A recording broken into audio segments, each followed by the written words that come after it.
advanced manufacturing, I wanted to bring up one more point. My good friend Matt, the Scrap Whisperer, had asked me about this hydroform tube. So I wanted to spend a couple of minutes talking to you about that before we move on. As you can see, the tube has some round sections in it. It has some square and oval sections to it. It's very strong structural technique for making frame sections that require a lot of different shape, but it would really be difficult to make. In other words, a lot of times this rail assembly that you're looking at right now would take several pieces and a lot of welding or other type of joining in order to make it structurally sound. Well, what they do in this case is they'll take a tube like this, okay, and they'll pre-bend it so that it will fit into a two-piece die. And that die is really more like a mold of sorts. And you close the die around the preformed tube.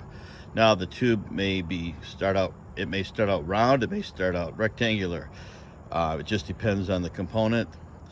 Once they close the die together, they apply a high pressure tube or injector that puts water in at about 80,000 psi.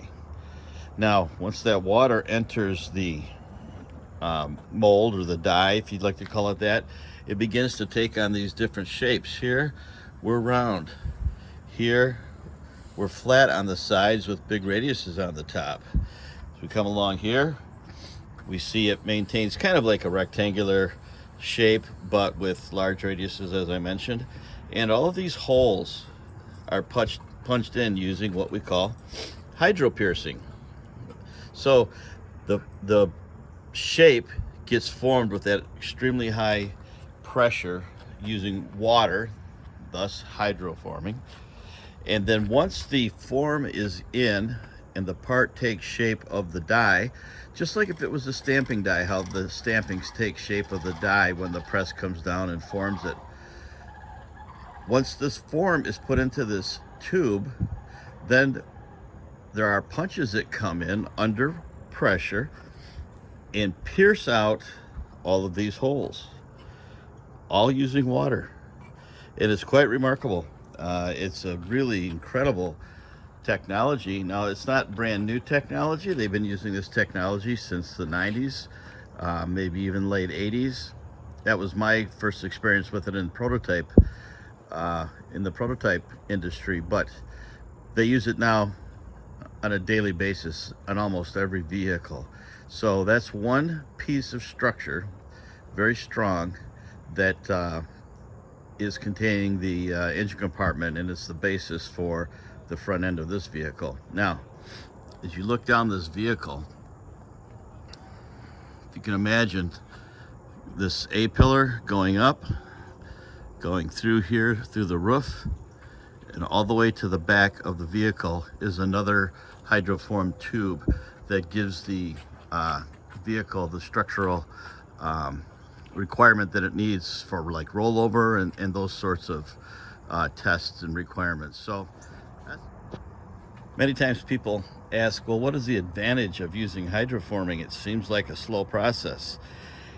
Well, it is slow in one regard.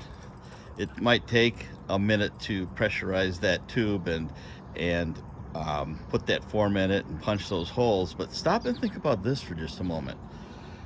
If this was a normal assembly, like we always see, and especially if you're one of the guys like myself who works on the old cars, in order to make this shape, you'd have had a die that would make like a C channel of this half of the tool, okay?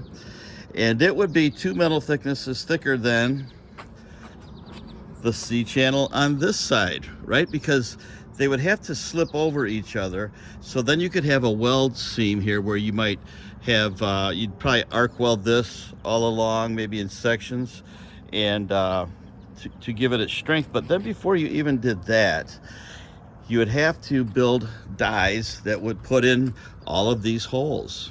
Now, when you're building dies and you want to punch holes in them, unless you want to go to the expense of using what we call a cam die, most companies would rather have holes that are all coplanar.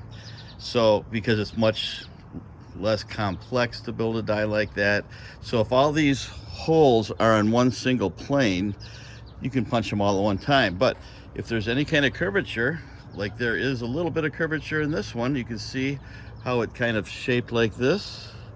Oops, give me a hand down there, like this. It would be very difficult to do that. Those holes are lying on slightly different planes. And then of course you have these holes like on this radius surface. This is over here on a flat.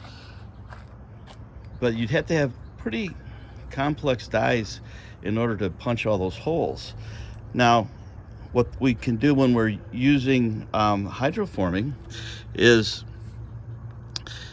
these rivets in here that are, these rivets, I don't know if you can see them very well, but these 3 black dots you see here are self-piercing rivets. Now, in order to put in a rivet, you have to have a 2-sided axis. So we can pop these holes in the hydroform die, have a press back up this side, and boom, boom, boom, put those 3 rivets in. And remember, this is one piece, not a section here, and a section here, and a section here. So when you look at the cost savings, look at the repeatability, look at really no assembly tools, no welding, there's a lot of savings. So you can afford to build 2 or 3 or 4 sets of hydroform dies and keep up with production with no trouble. So there really is a lot of advantage to using this hydroform technology. So that's just a few words on the hydroforming. I thought it was a great question that Matt asked, and Matt's a genius when it comes to this kind of stuff, and it's really great to have him as a friend. I'll tell you what, check him out, Matt the Scrap Whisperer. You'll really enjoy his channel. Thanks. I really hope you're enjoying this little series that we're doing on advanced manufacturing in the auto industry. It's really quite interesting to work in this field and be part of the development of these new processes. So there'll be more to come, but keep watching. Don't forget to like and subscribe.